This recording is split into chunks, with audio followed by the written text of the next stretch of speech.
Il est impossible de ne pas communiquer. C'est-à-dire, quoi que vous fassiez, vous communiquez quelque chose. Quand vous êtes dans un ascenseur, qu'est-ce que vous faites généralement? Regardez vos pieds, hein. Ou alors vous regardez en l'air. En fait, vous communiquez, vous n'avez pas envie de communiquer.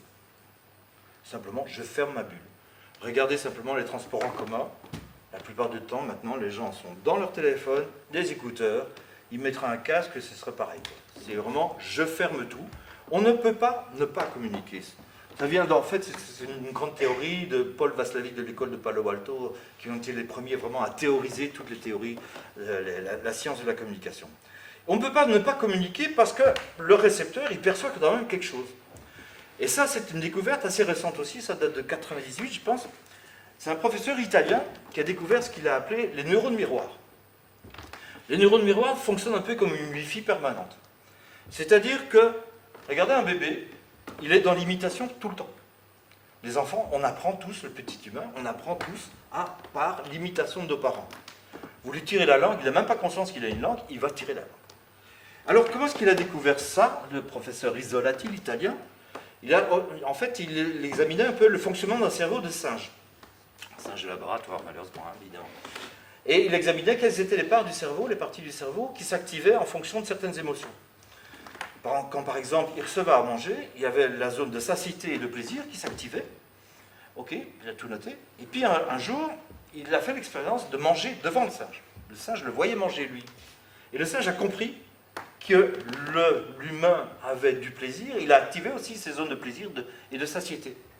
Et donc, en fait, nous fonctionnons, nous ressentons ce que les autres ressentent aussi. C'est la base de l'empathie, simplement. Quelqu'un qui nous regarde méchamment, même s'il ne nous a pas agressé, on se sent agressé. Petit exemple vidéo pour vous expliquer en 2 mots, en 30 secondes, ce que c'est que les neurones miroirs. Observez ces enfants. Nous avons demandé à l'un d'eux de goûter un citron. Regardez la grimace des autres. Leur système miroir fonctionne à merveille. Ils vivent le supplice de leur ami. Ils ont pour lui de l'empathie. Une qualité essentielle pour vivre en société. Quand vous voyez un film d'horreur, vous ressentez de la peur. Et vous savez très bien que vous êtes bien assis dans votre fauteuil, que vous ne risquez rien. Mais pourtant, cette peur, on va hurler, on va crier, on va ressentir, on est dans le film, simplement. Et ça, c'est un fonctionnement, en fait, ça c'est un autre scientifique, comment il s'appelle encore lui? C'est Daniel Kahneman, qui est en fait un psychologue qui a eu un prix Nobel d'économie, qui dit que nous fonctionnons toujours par 2 systèmes. D'abord un système 1, qui est vraiment le système le plus primaire, le réflexe. Je vous fais semblant de vous jeter une balle, vous allez essayer de l'attraper. Vous passez en dessous d'un tunnel en voiture, et on baisse la tête. Et on sait très bien que c'est idiot, ça n'a pas de sens. C'est exactement comme le toutou, hein, j'en parlais d'un chien tout à l'heure, vous faites semblant de jeter une balle, hop, il est parti, il va avec. Donc ce système-là, c'est quelque chose que... et en plus, même quand on réfléchit parfois, on est victime de ce système-là. Par exemple, petit problème de maths. Une balle et une batte coûtent ensemble 1,10 $. La batte coûte 1 $ de plus que la balle. Combien coûte la balle? Vite, vite, vite. 10 centimes, 10 cents? Eh ben non. Eh ben non, c'est 0,5. C'est 5 cents. 5 cents plus 1,5 $, ça fait 1,10 $. Donc on est tous dans le piège.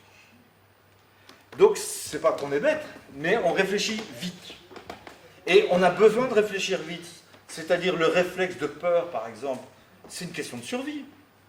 Plus vite le cerveau va fonctionner, plus vite on va pouvoir décamper. Et donc c'est une question d'économie ici, ça prend du temps. Ça prend énormément d'énergie de réfléchir. Ça nous fatigue physiquement quand on réfléchit. Donc fatalement, là, on va aller au plus vite. Pourquoi je vous parle de tout ça? Et parce que, quel est le rapport avec l'image? Regardez quelqu'un qui est en victoire ou quelqu'un qui est en défaite, il a des réflexes. Eh bien, nous fonctionnons exactement de la même façon en termes de captation, d'interprétation de nos images. Parce que ça va plus vite, parce que c'est plus facile, parce que ça nous permet de ne pas nous remettre en question. Un aveugle de naissance qui est un nageur, par exemple, même en victoire, il va ouvrir. Même s'il n'a jamais vu. Mais en tout cas, c'est un réflexe automatique. Donc on pourrait croire que le non-verbal impacte le cerveau, ou l'inverse. Comment je expliquer ça? Si je suis dépressif, comme je disais tout à l'heure, mon cerveau est affecté par ma dépression, par ma tristesse, automatiquement mon corps va aller dans le repli. Au contraire, dans l'autre sens. De même, quand je suis en relation avec quelqu'un, si cette personne m'agresse, premier réflexe, hop. Alors qu'on sait très bien que lui, c'est le patron quand même. Il pourrait très bien lui dire, bon, on ne sait pas comment il va réagir après, mais son premier réflexe va être dans la défense, de l'autodéfense. Alors, comment ça se fait que ce cerveau qui impacte mon non-verbal, il y a une chance de faire dans l'autre sens. Et ça, c'est aussi une expérience assez récente. C'est une Écossaise, Amy Cuddy, une psychologue sociale écossaise, qui a découvert ça. Alors, il n'y a pas tellement longtemps. Elle a pris un panel d'étudiants.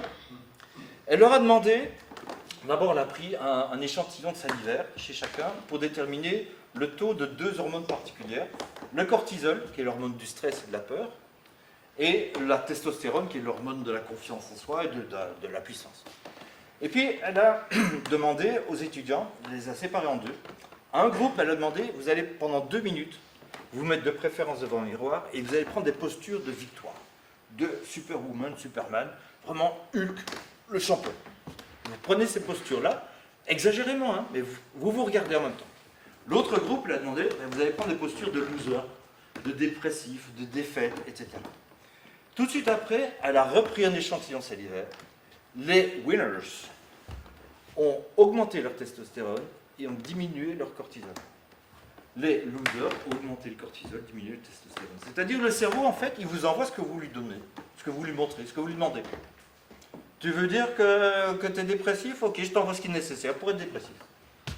Tu es en pleine victoire, tu es en pleine confiance? Ok, je t'envoie ce qu'il faut pour pouvoir être encore plus en confiance. En fait, il ne juge pas, hein. Il vous donne ce que vous lui demandez, ce que vous lui montrez. C'est intéressant quand même. Moi, c'était un exercice que je faisais avec mes étudiants aussi, quand je faisais des simulations, je faisais des ateliers vidéo caméra, justement, des vidéo training, pour voir comment est-ce qu'ils géraient leur comportement non-verbal dans un examen oral, dans un entretien d'embauche. Et je leur recommandais vraiment de faire ce genre de choses-là. Il y en a certains qui ont accepté de le faire et ils ont senti la différence. Donc c'est-à-dire vraiment fake, hein, comme ils disent, donc vraiment mentir, se mentir, mais plutôt que de se replier, se recroqueviller en disant voilà j'ai peur, j'ai peur, j'ai peur, mais non au contraire, d'aller courir, d'aller faire quelque chose d'autre, mais se montrer tout à fait à l'aise, même si là-dedans ça ne fonctionne pas, mais en tout cas, le cerveau vous envoie ce qu'il faut pour être plus en forme, conforme en tout cas avec l'objectif. Alors, je vous parlais tout à l'heure aussi de l'image comme outil d'influence.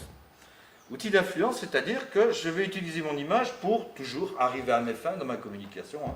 Qui dit quoi à qui, par quel moyen, avec quel effet. Et je vais prendre comme exemple qu'en fait, toute image a cet objectif, est construite. Une image n'est jamais gratuite, même si c'est inconscient. Ce tableau, ça s'appelle aussi la reproduction interdite, exactement comme la pipe. Donc Magritte a donné le même titre à deux tableaux tout à fait différents. Ceci n'est pas une pomme, on ne peut pas la manger. Donc effectivement, donc à partir du moment, dès qu'on fait une représentation, Magritte partait dans le délire en disant « tout est faux. Tout ce que je raconte est faux. C'est pas vrai.